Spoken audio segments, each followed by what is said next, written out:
like kendama, I think it is.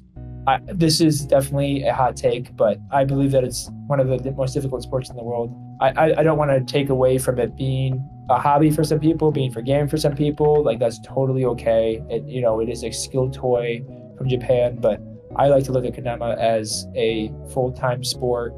Yo, what up, chat? I am here with Isaac Turner from Lotus Kendamas, dude. He has been on the grind this last year, killing with your tricks, growing your company, starting Kendamanomics, and it's you were at the top of my list of people to interview. I've done a few this year, and I've been talking to a lot of old legends, but you're a dude I feel like who has some new inspiration and still a story that I don't know completely, I don't think, because I know I know when you started selling at NACO and stuff like that, but I don't know your full story. So I would love to start with like the beginning, of Isaac before he was Lotus. Like, what were your inspirations?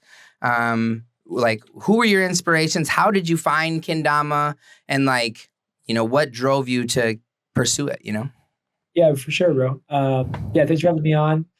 I found kendama in 2015. I was a senior in college. My roommate had found kendama, and he had one in his drawer. He found it from his high school in Pittsburgh. And he went to school with Colin Center and Zach Yards. So I have to react like you just heard that. Yeah.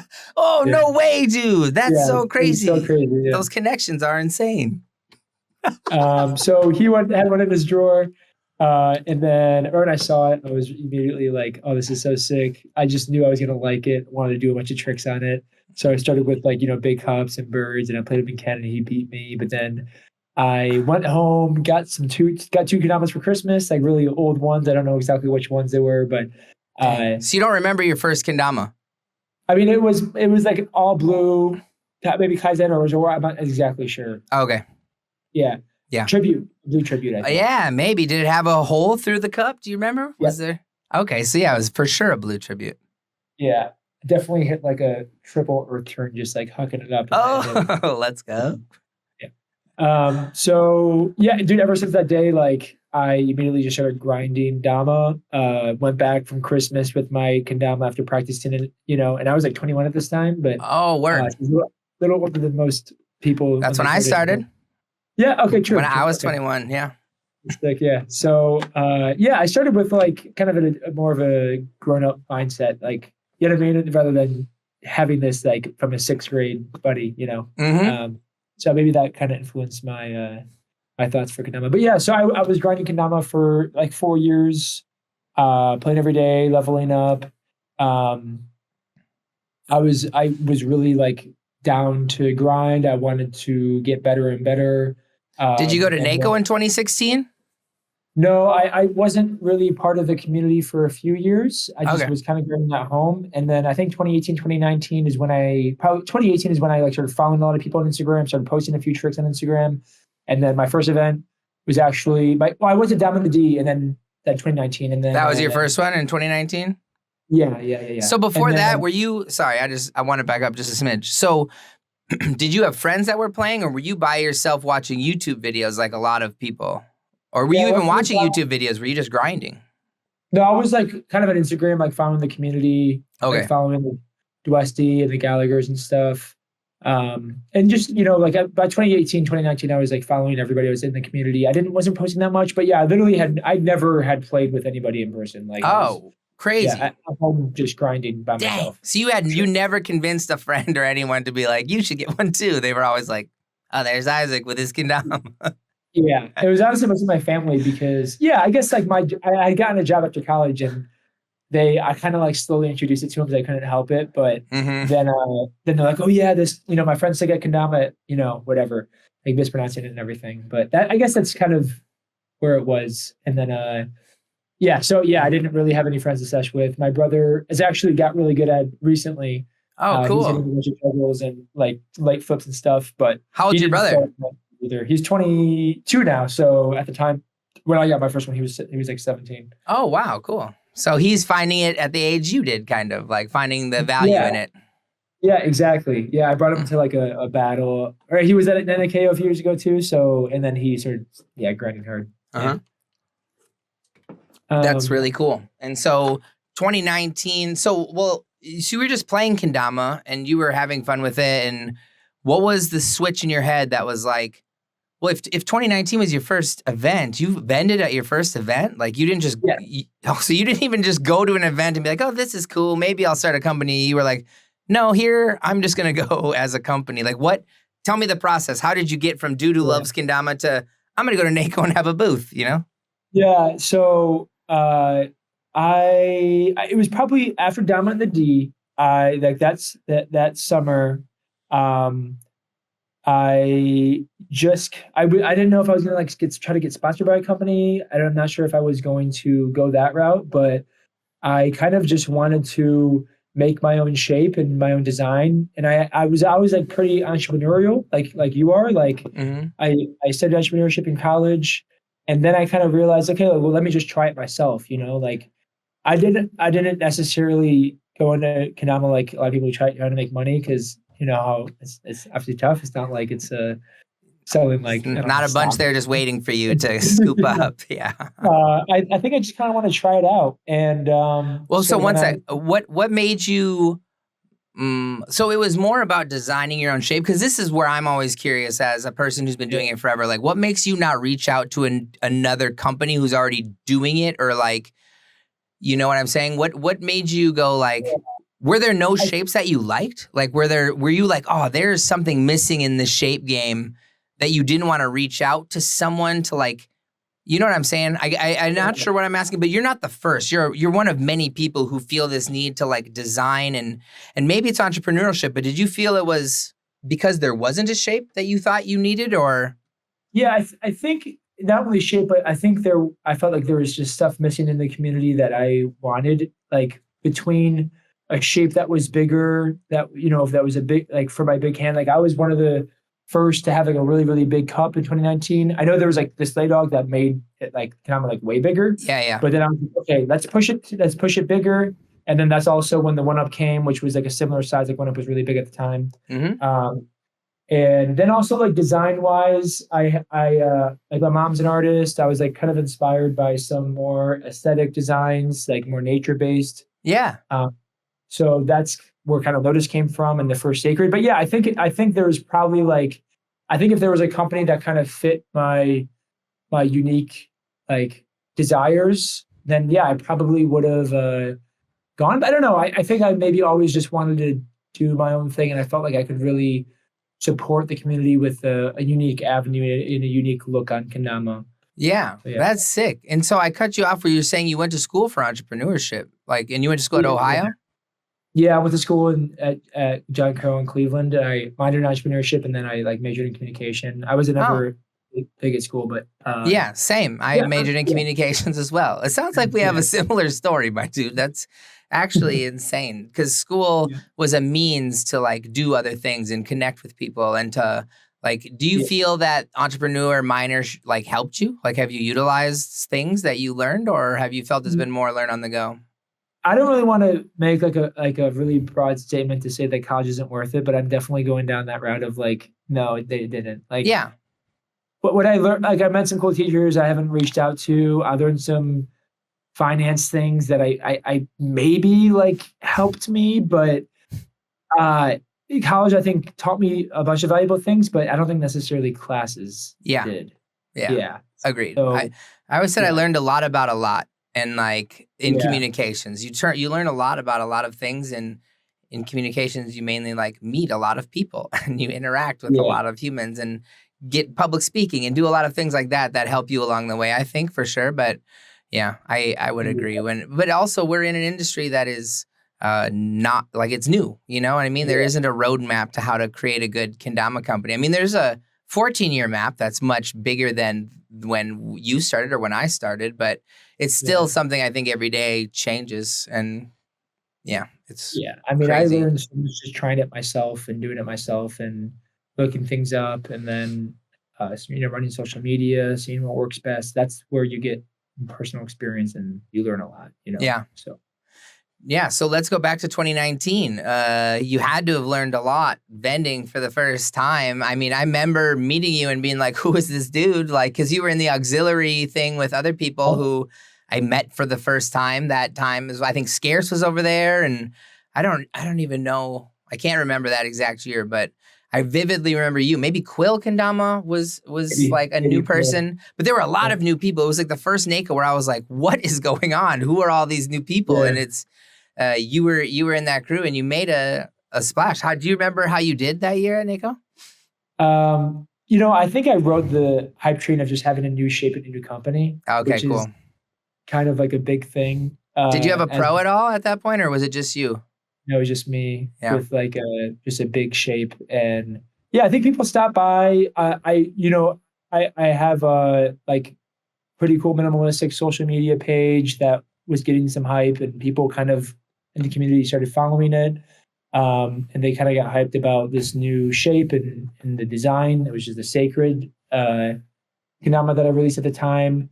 And so yeah, I did. I think I did pretty well, but I mean that event overall was just like I remember literally like getting emotional in the airport leaving NIKO because of how happy I was to be in this community thanks to you hosting that event. So dang, that's sick. That was one of the largest, dude, because that was as we grew towards COVID, and then it stopped the momentum. But that was one of the biggest ones we ever threw, not without a doubt.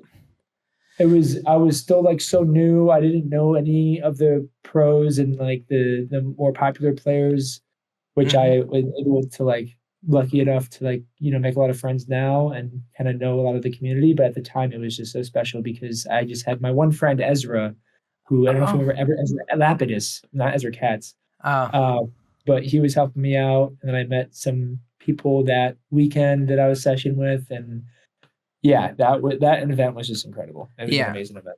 And you think that like that gave you, I mean, if you had any question about wanting to do this like for more of your life, that was kind of put to the side after that. It was like, okay, I'm going to go at this harder. I'm going to do this more. Is that kind of what came next? I think so. I think, a lot of these events, as like myself as a player, it really pushes me as a player. And then I kind of, when I'm at an event, I can kind of see like, okay, what's the community looking for that's not being, fulfilled.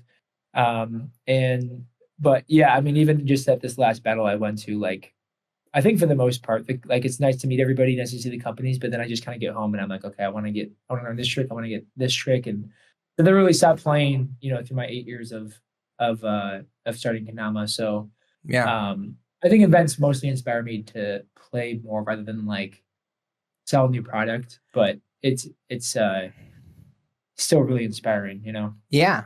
Well, yeah, and I think as a full Dama person as of October, you'll find that is a thing that may change as your business grows because it becomes more difficult to find time for Kendama. And I've like related to you super hard with your post today. I watched all your stories today, and I don't know if you've been watching my progression with Kendamanomics and stuff, but like after my legend edit with my most recent shape release, I felt like you did when you started recording whatever you did last year. You realize that time equals more tricks, period. Like it's practice equals success. And for some reason, there's a block, like whatever block it is, however it gets there, somehow it gets there. And it's a trick or it's a mindset or something can help release it. And for me, it was the shape and the triple inward tray that like were these things that were in my head stopping me from doing new tricks. But in reality, it was just all in my head. But once I did it, and Kendamanomics gave me like maybe goals that I didn't set for myself initially, I found these new like paths and these new goals and this new inspiration to like fight through the frustration. And like, cause I'm sweets rage, so it's hard for me to not just stop and like give up and like making time to stream just Kendama. Like that's a new thing I've done this year is I stream Kendama 3 hours a week now on the channel, just playing Dama because I feel like that's important. And I do the full Dama with Coop for, a day a week. And we're playing a lot of Dama, filming a lot of tricks. And after like a month, I have realized my legs don't hurt anymore. And I'm able to do certain tricks a little easier. Like, I guess specifically Lunars at this point. But like to your point with taps, I think whatever trick you apply that force to, it's going to increase. Like the only answer is more practice, right? Like 100%. Yeah. It's awesome to see that you're progressing and playing more.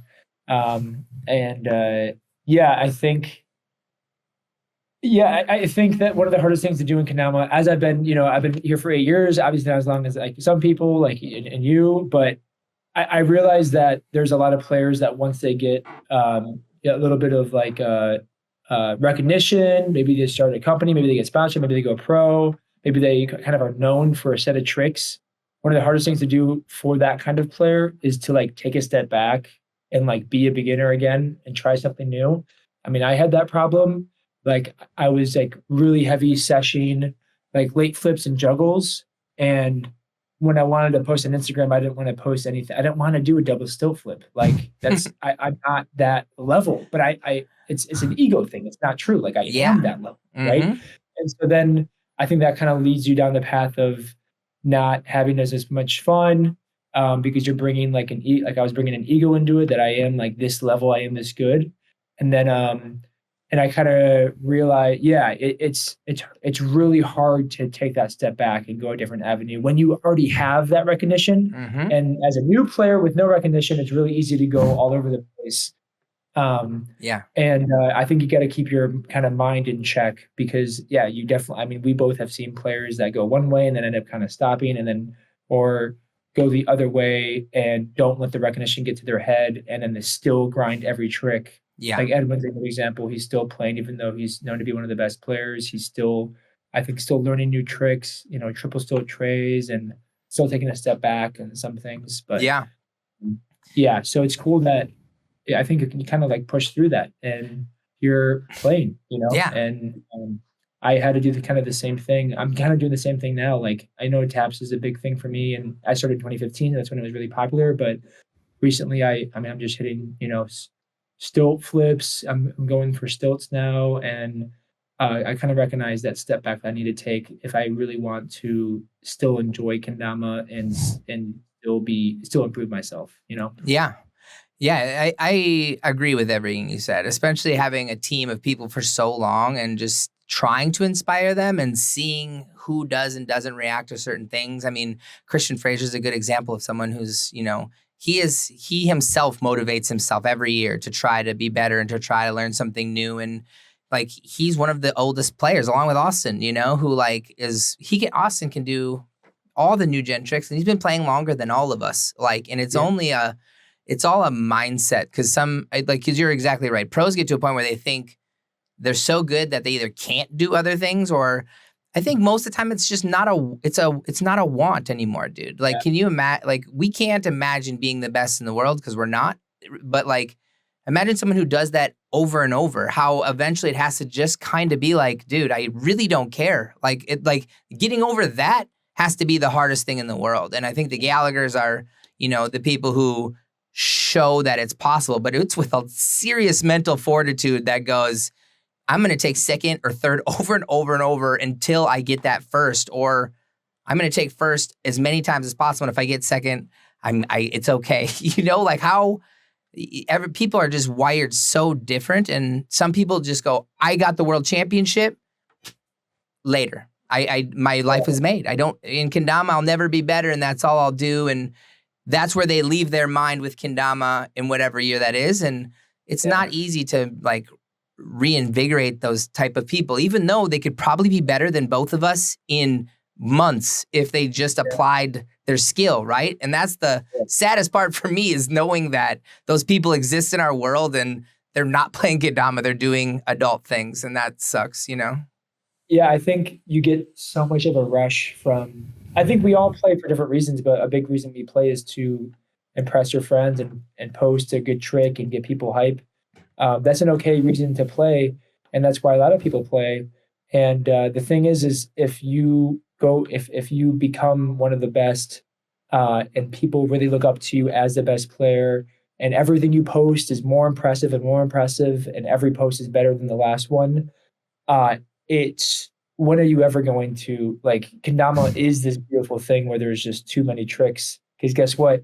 Yeah, you have juggle stalls, and then somebody pinches the string. Yeah. And you're like, oh yeah, it's not going to go anywhere, And then like 2 years later, you have, what's his name from Britain? Who's just this? What's his name again? Jack Gillian. Yeah. This is like the new juggle when it comes to kendama. Like, him doing all these loops. It's like, dude, you better get on that, because if you don't, and you were the best in 2019, in 2028, you're going to be the dude that didn't learn to juggle in 2015. You know what I mean? And yeah, dude, right? it's really, like, no, you're so, like, you're drawing all the similarities, because everyone started. So when you started, it was taps and juggles already. So when you got into kendama, it wasn't even lunar anymore. Lunar was just a beginner trick you had to learn along the way. Like, my trick was lunar. Like, lunar was like, if you could do that, you were one of the nastiest people in the whole world. And now we're doing quint tray lunars, right? Like, it's kind of like snowboarding. If you watch the X Games Big Air this last year, it seems like it's impossible for them to spin more, but dude just spun another 180 and did another flip somehow, you know, because we all just push each other so incredibly hard.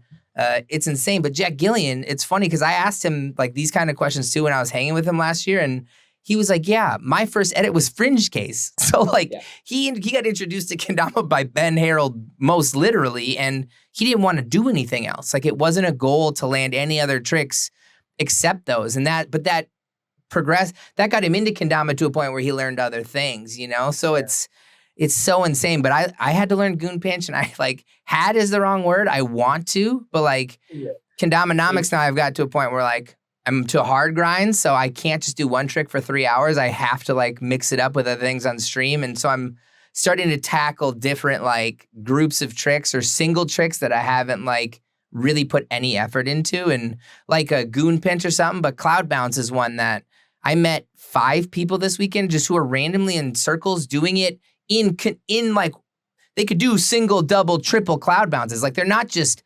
throwing it randomly. Like, they are timing it to a point where we're going to get cloud bounce to stilts and cloud bounce to whatever's pretty consistently. And I feel like that's a trick where I have to do it right now, or else I'm already behind. But if I start now, I shouldn't be too far behind, you know?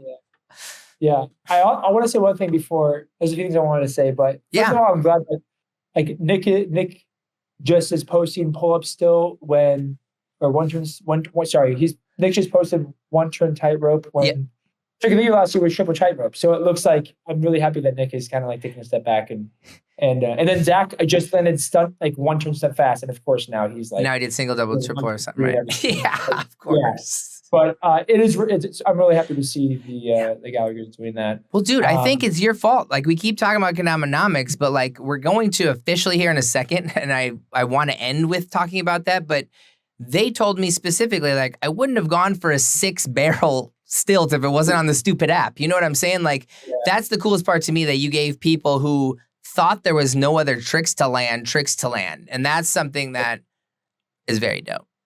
I'm really happy to hear that. I'm so glad it's being well received. I'm so glad that you're playing it and you're receiving it so well. Like, it's really, really cool. It's it's awesome for the community to see someone like you playing. And that was the vision in the beginning, was to just kind of give Dama dares to everybody. That's perfect. And to have like a place where you can have a record of racing tricks, you know, because Instagram is a social media app. It's not a kendama app, you know? So we used the social media app for kendama, but I think there's ways to use the kendama app for kendama. It's not meant to replace Instagram in any way, but I think that, you know, when you put a trick out there, when you tell somebody to do a trick and you can get a point for it, I think kendama players, like the way that we work, we're like, okay, let's do it. You know, let me go for it. And that's what we're seeing, you know, people doing it on the app. Yeah, a certain amount of us, for sure, do it to that extent. I've had to convince a lot of people, and once they do it, they're like stoked they did, but they wouldn't have probably if I wasn't like, hey, it's not as like hard as you think it is, or it's not like, you know, it's not like a 1-to-1 if you don't know, like, even me, like, it wasn't just one, like, oh, here's what it does. But once you get into it, it's like, it unlocks this potential, which is super cool. And I want to talk about that in a little bit, but I don't want to jump too far ahead because, you know, there was COVID, and me and you threw an event online over COVID. That was really cool. And I was like, you know, taken aback that you reached out a little bit, because we were doing it with all these people. And then you were like, yo, can I throw an event? And I was like, yes, of course. Like, why not? It's COVID. What else do we have to do? And to me, that was a super big moment for your company, that like you were able to show people that you were this dude doing this big thing, and that you weren't just like a booth at NACO, you know, you were like, you were really putting yourself out there, and, Yeah. you know. I remember how much I was freaking out. I went to the bathroom and I was freaking Yeah. out for doing that, dude.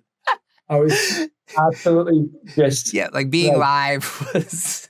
dude, yeah. I mean, I think I do a much. Yeah, we were live at UKC and I was doing a much better job. But Yeah, you did.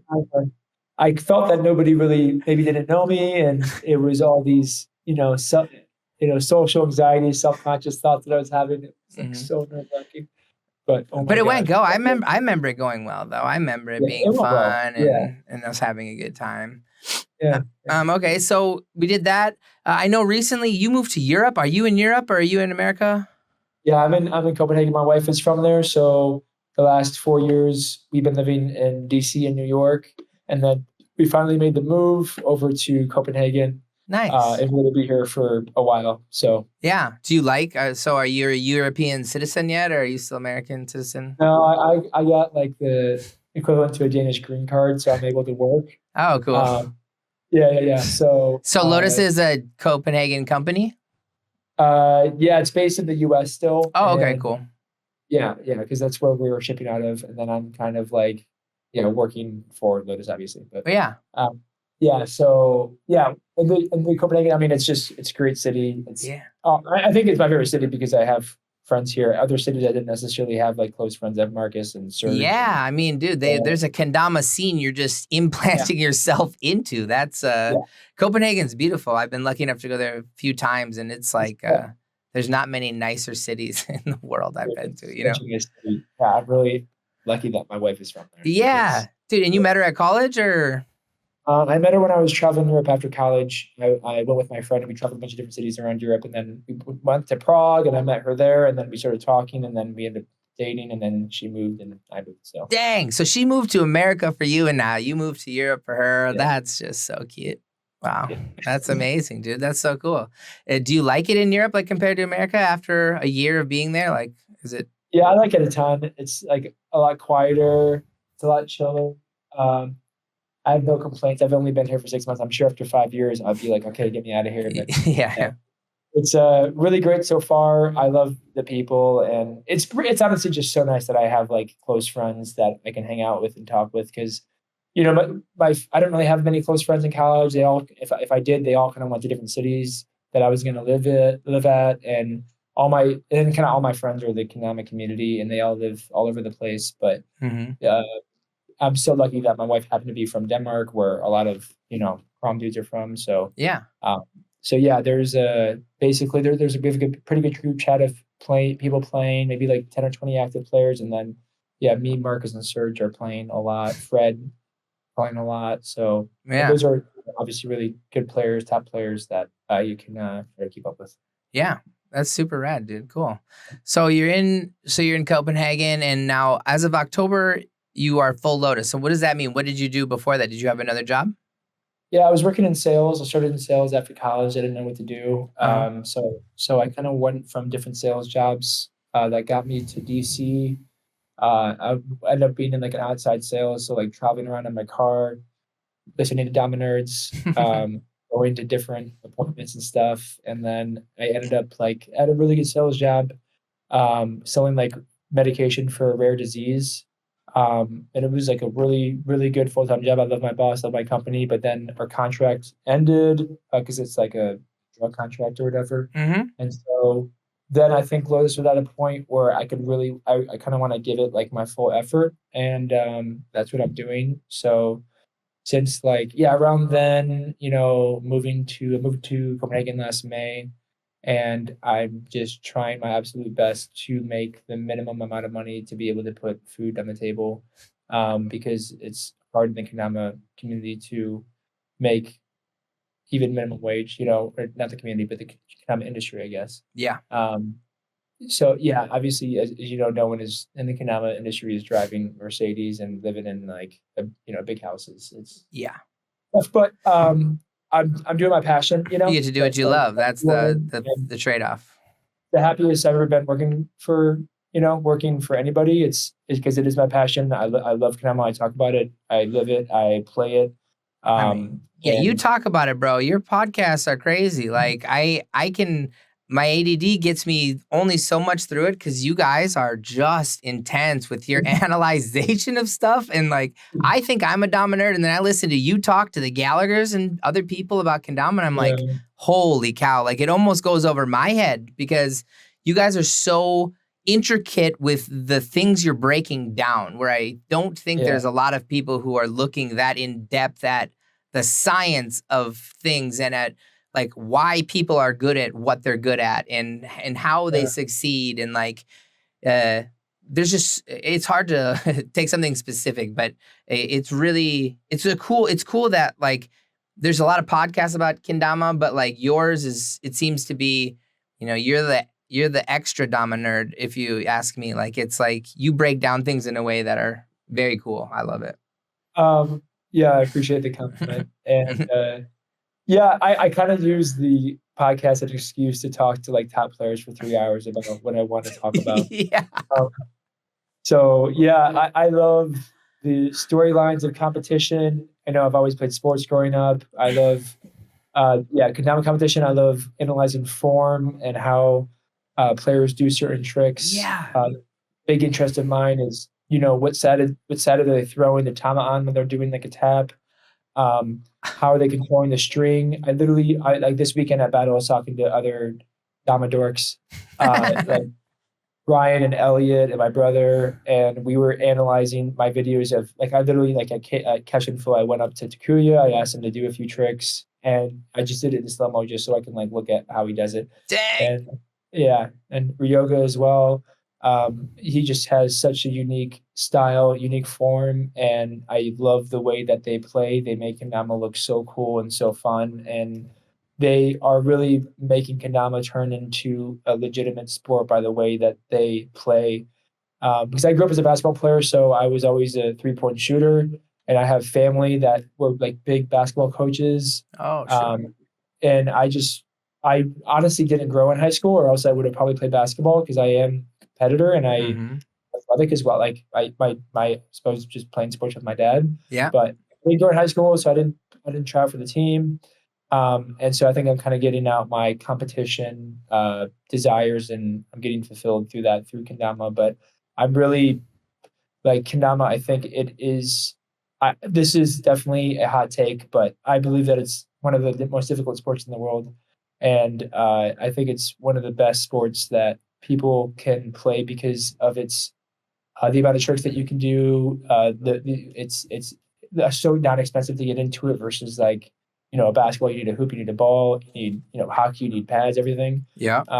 And you know, although it is, I don't want to take away from it being a hobby for some people, being for game for some people. Like that's totally okay. You know, it is a skill toy from Japan, but I like to look at kendama as a full-time sport that can be, you know, you can be trained in it, like how Nick and Zach or they're doing. You can be, you can take it really seriously. Of course, you can't really compete full-time, which hopefully will change as. And I think that's the only thing missing from your equation is we just need more people, like period. More people allows more sponsors, which allows more players, which allows more registration. You know what I mean? Like all our sport is missing is more people who do it, because with that, like we can do everything else that we all have in mind, but that's the single one thing that's holding us all back is we need to.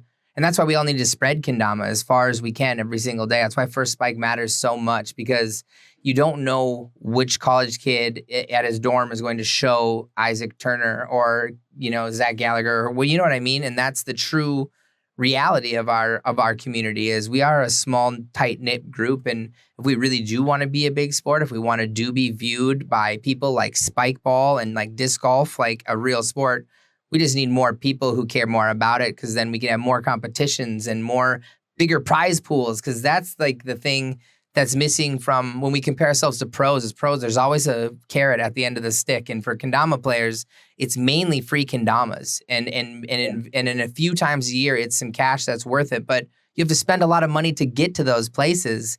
And unless you have a sponsor that's making a lot of money, that's usually half on you, or you know what I'm saying? So I have all the same visions for you, but I've realized along the way that it really starts with spreading kendama, because without new players, like our sport stays the same size it is, you know? That's why I want to send you a lot of gratefulness because of Sweet and how much you worked on spreading kendama. There's so many players. I mean, dude, there's so many players that would be in the game without you guys.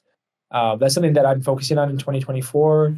Like, not only working towards the community of making better shapes and cool designs, but if everybody did that, kendama would die, you know? So, yeah, exactly. So it's awesome that you guys are the number one people who are doing that, and I'm inspired from that for me to get into schools over in Denmark. Oh, dude, that'd be so sick. So it's because of you guys inspiring me to do that, and I mean, literally everybody needs to be doing the first spike stuff, because that's how you grow sport. Exactly what you said. You know? Yeah, you got to teach someone how to play basketball, right? Like, you don't just learn how to do it one day. And but yeah, I appreciate all the things you said, because Target is the biggest thing for that in our world. Is so many people just don't have any idea what happens, and then the next day it's just a toy at the toy aisle and someone plays like that, because those are everywhere. And hopefully that's over the years. I'm hoping that's really what can catch on with younger kids, to be like this, thing you get for a birthday eventually. I hope we see it in the Olympics someday. I hope that, prize pool are $20,000 for the winner of stuff. Like, disc golf's been around since the 80s trying to do competitions. So it's 24 now. So, we're 40 some years into disc golf, and but now it's golf, right? So people are signing 5-year contracts for hundreds of thousands of dollars, and they're getting Adidas sponsorships, and it's a whole different world. But it was 40 years of really hard work by a lot of people to grow the thing. And I truly see that for kendama, just like you, in the future. But it's you and me and everyone in this chat right now who are the groundwork. Like, we are the beginning 10 years of that first 40 that, is going to help make kendama be that big someday. So it's cool to have dudes like you out there with us helping make it happen, For sure. Yeah. Kendamanomics. Kendamanomics. So you started Kendamanomics. Yeah. That is your app. Did you create it, or did you have someone help you create it? I created it, and then I hired 2 developers who are not in kendama, but they just develop stuff and they write code and stuff. So I'm close to 2 guys that I found, and I designed everything, and it's been like a baby of mine from I guess 3 years ago now, from the original idea, which I got from a mentor of mine in New York. I was playing cornhole, and this guy, a guy named Eric, he actually made what's that game? I always forget the name of it. When you roll a ball down the alley and it shoots up into one of the skee ball. If he sees this, he's gonna like it. Skee ball.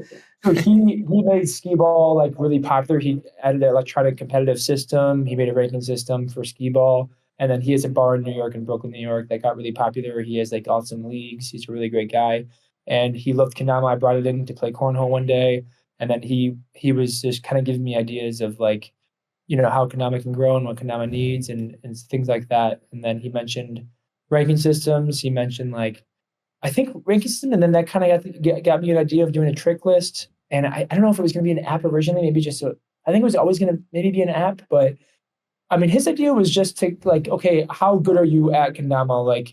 What's your level? Yeah. And I don't think the app kind of really turned into that. I mean, hopefully it'd be kind of cool for people to be like, oh, what are you at Kendamanomics? And then that kind of gives you an idea of how, what level you're at. Yeah. But right now it's just more of this side thing. But regardless, I was like, yeah, this is amazing. So he kind of fueled me to start writing it out. And so I literally was just writing and figuring out, the best way to do it, figuring out ideas. And then it turned into, me spending a lot of money on developers and getting it going, and then making trick lists. And I printed out some little trick lists to give to new people. And then it's completely separate than Lotus. It's separate from Lotus. It's an independent thing. Mm-hmm. Independent company. And it's, why that? Why do you not want to give Lotus credit for that? I want to focus Lotus on making kendamas and making designs, and I want to focus Kendamanomics on it's a completely separate thing that just provides a like a progression system and a scoreboard.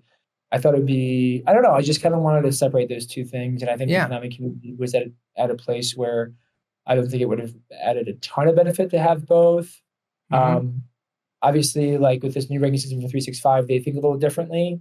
I don't know. I think it probably would have been fine either way, but that's just kind of the thought that I had. Sure.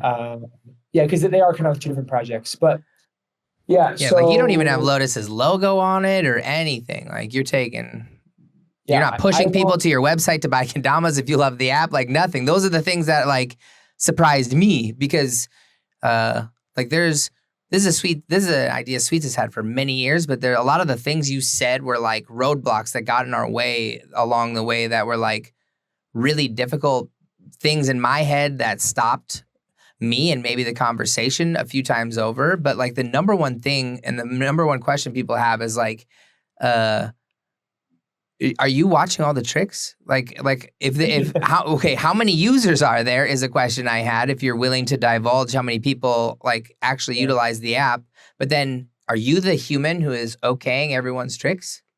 So I set my alarm at 3 a.m. every day, and 3 a.m. Yeah, 3 a.m. to 8 a.m. No, I'm just joking. I don't watch all the tricks. The system that I do relies a little bit on integrity, but I want to make this app so people have, like integrity themselves. What I typically will do is when there's a new player, I'll see what they're about, and I'll see if they know what they're doing with kendama, what tricks they're doing, what level they're at. And from there, I can get a good estimate. Like, you'd be surprised. I've like denied only like 10 or 15 tricks. Like, what? I go through a bunch of tricks. Almost every single one, it's a dude in their house just lacing, hitting the trick as he or she normally should. They're cut already. They're uploaded. I thought I was going to see way more like not kendama tricks. Yeah. And I am surprised. Like, I'll see like a random name that's like, there's no way this guy's like real. And it's just like a French dude just like lacing. French people have that weird name. Yeah. But yeah, it's incredible. Like, it's everybody just doing what they're supposed to be doing. And I'm like, oh, sick. Yeah. This random dude just hit a double tray flip and I don't even know him. And he doesn't even might not even have an Instagram or whatever. But so that's like the one surprise. Okay. So it's based on Kentegrity. Like in its essence, you are meant to be by playing by the rules as if we were in competition, like just out the gate. And are you one question, just because I never got anything to decline. If you decline a trick, are you able to give someone notes as to why and like be like, hey? There was like 4 cool. reasons, like wrong trick, out of frame. There's a few more I forget, but there's reasons of why it gets declined and they can re-upload. I do want to say that when it comes to hard tricks, like there's crazy stilt tricks. I'll check those. Yeah, you slow them down to make sure people are getting the right amount of flips and all those things. Exactly. And most people are good, but when it comes, like, for example, if I see like Zach Gallagher post and he hits like the big rover trick, like I'm going to give the benefit of the doubt to Zach that he hit like most of those first fundamentals, and I'll check those off. Yeah. So like, okay, I'm sure I know Zach personally. Like, even if I don't necessarily know him, if he looks like a legitimate kendama player, he's hitting really hard tricks, he's hitting double inner trays, I'm going to, maybe I'll check 1 or 2. Yeah. But like those first 60 to 100 tricks, like I'll check borders, maybe I'll check like the beginning part of Tunbridge to make sure that they're going down the right route. Like, okay, everything is good, 100%. The rest are good. Got you. Yeah. But when it comes to like, the top players on the leaderboard, like Dave Scher, for example, was like killing it. And I'm like to make sure that they're good, and they are good. He's gone off, bro. How long's he been at number one now? Like since he claimed it, right? Like I don't think anyone's taken it. No, literally, like yeah, and then he's been hitting those tricks. People were asking me like, "How's Dave that good? Like, what happened? Like, where'd he come from?" You know, because he was always around the scene, but he never was like hitting those crazy still barrels. But yeah, he's literally a beast. He took a break. He took a long break from kendama, I think, like a year or two, and then he came back, and I think he found some new shapes, and he found like some new. Yeah. I think that's all it takes. Maybe sometimes is like, holy, inward lunars are way easier with this kendama. Like, actually insane. So, that being said, I'm definitely not perfect. I'm human. There are times where I may have missed a trick, or even somebody was like, "Yo, I actually ended up doing this trick wrong. Can you revoke it to make it count and like give points right?" And I'm like, yeah, for sure. Mm-hmm. In the future, we're gonna definitely make this easier on me because I do spend a significant amount of time, like I think like an hour a day checking tricks. Yeah. Sometimes it's more, sometimes it's less. But I think I would love for the app to have like maybe more public videos where you can report it. A user can, like other people can report it if it's bad or good. And of course, we need a good reporting system that's like fair, just because somebody doesn't like somebody else, they can't just report them all and you don't get points. Like we'll figure that out. Like we'll do that. But I think this year it's not like on the top of the list. Like we have other things on the top of the list, which I can share. But this year, hopefully we can have maybe your newest tricks in your public profile. Of course, we're not going to like take all your tricks public right now and put them up there because that would be like, bad. But we'll let you guys know. We'll let all the users know when we'll be, maybe making some of the tricks public and then able to report. If you see a trick that's not clean and not good, you can report it, and then it'll probably go to like me or like an admin that maybe I can have on board that will like recheck it. So that's a future solution. Yeah, that's cool. That all sounds right on point. And what you're dealing with is it was the thing I was most afraid of. Is like if it pops off, whose job is it to do this every day? Because I can't be on my phone more than I am a day. You know what I mean? Or doing all the other things. And that's what stopped me. So I'm glad that didn't stop you, and it's gone. The future, I think, is what a lot of I'm sure you get DMs every day about how to make it better and what could be added. What is there anything we can expect in the near future and maybe the later future of 2024 for Kendamanomics? For sure, the next few months, as you know, apps are starting to develop. I don't get any money for downloads. I don't get any money for users. I don't obviously sell the data. I've made zero money off the app so far. Mm-hmm. I want to be really open about that. Yeah. So I need to make money somehow to pay back the app. And I'm thinking instead of doing like, I don't want to say ads are not going to be there in the future. It depends on how other things work, but I really want to stay away from like pop-up ads because they're so annoying. Mm-hmm. I think it'd be really cool to give some extra value to players. And maybe they can pay a small fee, maybe $5, $10 for some certain premium tricks. So the initial idea was to have like certain influential players, like like Tom Pageant, for example. He's a really popular player on Instagram. He does his trick style is really unique. He plays for Seoul. So maybe he can do like. This is just an example. He could do like 120, a big trick list that represents his progression and his style, and he would put those on the list. You would put those on the app in a different section, and then you can like in the app pay for it, get all the 120 tricks. It'll come with his videos that are unlisted on YouTube. And these won't count for points because I'm not doing pay for play. Yeah. Which I know people are like thinking right now. Like, yeah, of course. It's not going to count for points. It's just going to help players progress with some unique tricks. If you're a big fan of Tom, you can help. Some money's going to be going to him. So you can help support Tom and you can help support the app. And that's the first thing that we're working on, honestly. That's probably going to come out pretty soon. Cool. Literally really Tom's? Cool. Yeah, Tom is some person that I'm talking to. Nice. Very cool. I'm really down for a lot of players. I think the more the merrier. Like, I want a JKA list. I want a JKA list. Yeah, dude. Yeah. That'd be so sick. So cool. Yeah, to have that. Like, and also we're definitely going to keep putting, free tricks on. I'm working on a tap and juggle list. I'm actually talking to a top player, Ben Harold, right now to help me out with that. Oh, sick. Because I want these to be, crystal clear, objective. Like I know that I don't know everything. I know a lot about kendama, but I don't know everything. So I'm making sure that these tricks are legit. And I think I've done a good job so far because I've worked really hard to make sure that these are advanced tricks. The names are right. I know I messed up a few times, but the names are right for the most part. The progression is right. I want to make sure the difficulty is like consistent throughout the system. So you don't have like one trick that like you need a few years to grind before you go out to complete it. Yeah. And there's probably a few of those down there already. Yeah, I got a couple. Like so the stilts, like I've ran through most everything, but double inward stilt barrel is like my nemesis. I can't get it to spin twice, period. Like inward, it sucks. I forget who hit me up, but they were like, yeah, inward stilt barrel. I hit up David Chur. I was like, yo, bro, what's the deal with this trick? And he's like, just throw it higher. And I was like, okay. Like, boom, click, done. Easy.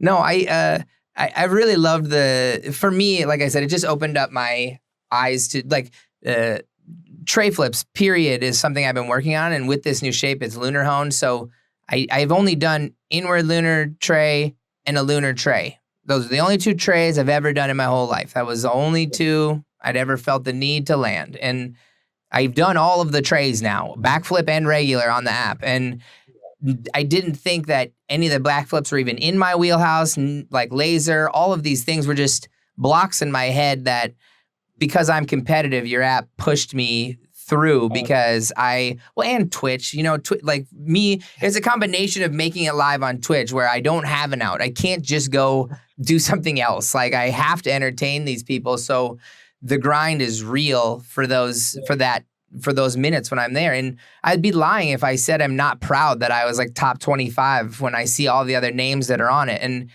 makes me feel less good when Johnny's like, yeah, I haven't like done any of the tricks I could do. I only did the hard ones. I was like, okay, whatever, dude. Like, so there's tons of people on the list who could be above me if they tried harder. But to your point, it's the mental attitude that like, yo, there is points for tricks. And regardless if you're 25 or 100, like Cody Booth, Magic Diamond Dude in chat, he's been grinding really hard because he saw me doing it and he's like, well, I can do it. And then he's like, I'm going to get to 100. And then he got to 80. And he's like, well, now I can make it to 50. And then like, it's just personal goals. It's like 28 tricks later that doesn't stop kind of. And I hope people utilize it for 28 tricks later. If you're trying to do 28 tricks later and you don't know what trick to do, maybe go on the app and just scroll until you can't find one that you can do. Oh, and that's like the only thing you need to change in the app like tomorrow. There's 0 things I think that need to be changed tomorrow, but the only thing, every person asks me how to get to the next set of tricks. People do not intuitively know to swipe over, and me included. I thought I had to unlock it. Like I literally was like, oh, well, I'll wait till tomorrow to get the new tricks. And then someone in chat's like, you just got to swipe over, bud. And I was like, sorry, guys, I'm going to put an arrow as soon as possible. Yeah, no, an arrow was good. That's literally all you need. But that was, I didn't want to say anything else about the app because I love everything about it. Oh, the other thing, I'm sorry, there's 2 things. And so it's the swipe over. So people stop asking me about it. And then the favorite team. People want to be able to add way more sponsors to the people they love because a lot of people aren't sponsored by one crew, especially everyone in Twitch. They love, even if it's 3 or just not one, because then they feel bad that they're supporting one company. Like Stacy or Tim, they have Love Sweets, they're mods in the channel, but they have best friends around Kusa, and Jake Weens is their really good friend. So they'd love to support a couple other people. So it's less about like, I don't know, you know what I'm saying? But I didn't think about it because for me, it was a really easy decision to pick which one. And then everyone else is like, yeah, I haven't even started using the app because I don't know which one to pick or something because they don't want to make someone feel bad that they chose a different team or. Gotcha. Okay. The arrow can happen as soon as possible. Support multiple companies, give me a little bit, but that's a really good point. I never thought about that. So thank you for the feedback. Hey, you're very welcome. I get it from Twitch. I'm relaying their wants. That's all, dude. So that's the future is more trick lists. I think that's super dope. And I think there are many people, Don Dama, the second you said that, I was like, yo, let's go Don list. I'm ready. Like you could have some of the craziest. You have people learning freestyle tricks. Like you could have people like me who hate freestyle learning how to freestyle based on a list you put out, and I would pay for it. I think you should charge for the app. I mean, $1 I personally think it's worth $1. I think the work you put into it is worth $1 at very least, and you know how many users you have times $1 is more than 0. So I think even if everyone who's on it was grandfathered in, and then they are now all your spokesman for anyone else who joins in the future who has to pay $1, saying it's worth it. I think it's just the provided value is there immediately, and I don't think it's going to deter people who are already into it and looking for that. It's not a monthly thing; it's just a one-time unlock. But I think you should also have a donation button on it too. That was the other idea I had. I don't know what page or in what settings or about, but you could put like tips. The app is free but that's just another thing I thought, because you do need to make money eventually off of it, because like I would put a Sweets logo if I could click someone to my website to buy a Dama. I wouldn't tell you no if you asked me if it were the right price, because there are thousands of people looking at your app every day, and they may or may not want a new kendama. I think from the business, this is business Sweets talking, not the guy who wants to level up in Kendamanomics. It's the person who sees the hard work you put in and seeing people who love it aren't going to hate seeing a company, and the people who are new to it may actually click, and it'll provide value for you and the community. So, yeah, I appreciate that. I definitely have plans. This is a really good list of kendama players that I know companies like Sweets and Soul would love to advertise to. So that's on the list of things to do to get maybe an ad for a web browser would be really annoying, but maybe it would be cool to release, hey, this is the new Sweets drop. And then I think the trick lists. What do you think about that? Do you think how much would you pay for a trick list from a player that you like? $5, $10, $50? Would you pay it all? Apps, like in my mind, an app that I stopped paying for apps at $3 maybe is like, if I'm gonna buy coins in a game that I really love, like $3 is maybe where I set my limit. But if something that's not going away and it's something you get way more value out of than just 20 coins that are gone in a game in a day, it's so much different because you're getting something that doesn't go away. It's a trick list and videos that you are proprietary to. So $5 sounds good to me, but I think $10 sounds good, but I'm talking about app world where it's like maybe not, I could just stick with the tricks I have. But if it was $2.99, I'd buy Tom's tricks, I'd buy Ben's tricks, I'd buy whoever's tricks. But I think at $4.99, it's like you got to be pretty serious about it, Okay. But that's my personal opinion. Yeah. I want to go as far as I can. I need to pay back the app. I'm having a baby soon. What? Yeah. I didn't know that. We need to have food on the table. So I know the community and everyone is hesitant to spend more money, but kendama companies, again, I said earlier, we're not driving Maserati. We're just Kia Sorrentos over here, dude. Yeah, I don't have. You don't have a car. You live in Copenhagen. You just need a bike. Yeah, that's true. Dude, how far away is your kid? Sorry to. April 7th. They're coming out. Wow, them? You have twins? No, I just don't. We don't have a gender yet. Okay, cool. Them. Got it. That's cool. You're waiting. I couldn't. I don't know. It is good. Yeah, that works too. You're gonna be a Dama dad. Let's go, dude. Are you excited? Nervous? So excited. It's been on my mind for a while. We kind of moved to Copenhagen to start a family. So cool. I don't think I'm nervous, but I'm sure it, I have a friend that just had a kid, and then it's like, that like the day, it's like, holy shit. Yeah. So it's a lot to take on, but it's one of the best things in the world, and you will be great at it, I'm sure, dude. And the Dama dads are here for you. So if you need us, you just let us know, bro. We got a whole crew of us, so we support each other always. Yeah, definitely. Oh, that's very rad. So, Kendamanomics, man, that sounds really cool. I really am. I'm very stoked on it. Lotus 2024. Let's end with that before we ask just a couple questions. You've just released a new shape, I believe. Was that at the beginning of this year? At the new year? Yeah, we have our first 2 pros. We don't have any pros. We have a team of like 9, and then Marcus and Franta. Marcus, from Copenhagen, Lander, used to be on Marcus Lander, and then Franta are one of the first Lotus team member, who was just like my favorite player, the best player. He's so influential, nice. So cool. He brought Kendama to Czech Republic, and There's somebody who keeps playing Czech Republic because of him. They went pro for Lotus. They both got their own shapes, which are based on the element, but they are kind of fitting both their individual styles, and they're almost opposites in a way, where I use Marcus is more for taps and juggles, I use Francis more for stalls and like open tricks. So moving forward, we're definitely going to keep trying to innovate kendama. We're going to be making sure that our quality is really high. We like the competition side of kendamas. We want to make sure that we have really high quality products. We're also going to be spreading kendama as much as we can. So if you see on the website, like not only stuff for the community, you might see like on the website, kendama helps mental agility, like coordination, like kind of like more advertising to the people who might be on for the first time.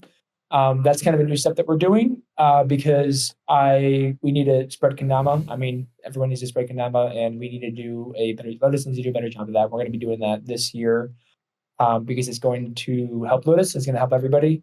And I think this year we're really focused on kendama as it's played when it comes to seshing, hard, grinding, progressing. I think that's kind of our vision of this year, is to really celebrate the players, celebrate everybody, but celebrate especially the players who are progressing and grinding. And I think that's like the most exciting part about kendama for a lot of people. It's of course used as a stress reliever when you want a little break. You do some mochikame. That's super cool, but I think kendama teaches you so much about yourself in the world when you use it as a tool that you can get frustrated with, but you learn something. And I think with frustration comes learning. With frustration comes enjoyment and fulfillment. So yeah, I think that's the focus for this year. And then just the typical stuff of hitting as many events as we can. Yeah. Hopefully Minnesota in September. October. October. But hopefully, yes, that's the goal. That's the goal, yeah. EKC type. We can get maybe Goya over to KWC. I know he's going to be traveling a lot this year. As always. Yep. So, yeah, that's the Lotus pen. I also have a giveaway. Is that cool to do? Oh, yeah, dude. That'd be epic. Add it to the prize pool for all these crazy people in here today. Yep. So I think we're sold out of these as of now, but this is a Lotus Element Ken. So this is our second shape. It was our newest shape up until Battle, then when we released the 2 new ones. But this is the shape that we worked so hard on. It's really good at taps. It's good at stalls and lunars. It's a big, big update, and it's really different than the Sacred, our first shape. This is a really, really good kendama that is all-around balanced and should hit every need that you have as a kendama player who wants to hit all these certain tricks. So we're giving away a Ken. So I don't know what needs to happen when it comes to Chad and the hype train and stuff, but yes, this is a Ken. We'll make it happen. I'll get the address at the end of the stream, and I'll just Discord it over to you so you can send it over. Dude, awesome. Thank you so much for joining the stream today, chatting with me about it. Sorry for the hiccup at the beginning, but it was super nice to talk to you. And I'm stoked for Lotus. I'm stoked for you being a Dama dad and being full Dama. I mean, those are very huge milestones. So it sounds like 2024 is going to be an epic year. And if Sweets can be involved in Kendamanomics or any other epic things this year, I saw your Soul collab. That was so sick, dude. Maybe we need to work something up before the year's over. That'd be sick. Super down. Thank you, Matt. You're such a big inspiration to me and the community. So you make sure you remember that, know that, and thanks for having me. Really appreciate it. Oh, dude. Thanks a lot, man. We'll talk to you next time, all right? All right. Thanks. All right. Peace out.